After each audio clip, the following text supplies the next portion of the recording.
we all let the tongue go. The Prophet ﷺ said, Kuffa alayka hada. Hold this in check.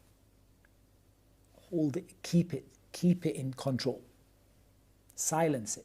And then Mu'adh, he said to the Prophet ﷺ, O Messenger of Allah, will we really be taken to account for what we say? And the Prophet ﷺ said, may mother lose you, O Mu'adh, will anything else cause the people to be dragged into the hellfire on their faces except for a harvest of what their tongues have earned?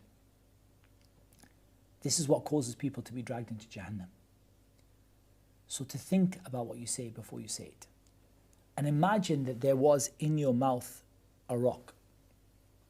And imagine that every time you had to speak, you had to actually take the rock out of your mouth and then speak.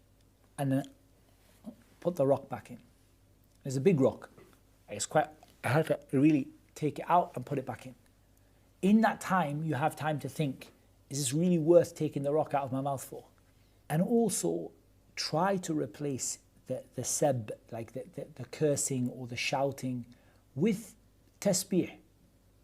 You know, even that can be a criticism, but replace it with something religious. That's why Aisha radiallahu anha, the Prophet said that I know when you're angry with me. When you're happy with me, you say, Wa Rabbi Muhammed, by the Lord of Muhammad. And when you're upset with me, you say, Wa Rabbi Ibrahim, I swear by the Lord of Ibrahim. Did Aisha curse? No. Did she say a bad word? No. Did she shout? No. But she used to just use Islamic words. So when she was upset, she would say, I swear by the Lord of Ibrahim.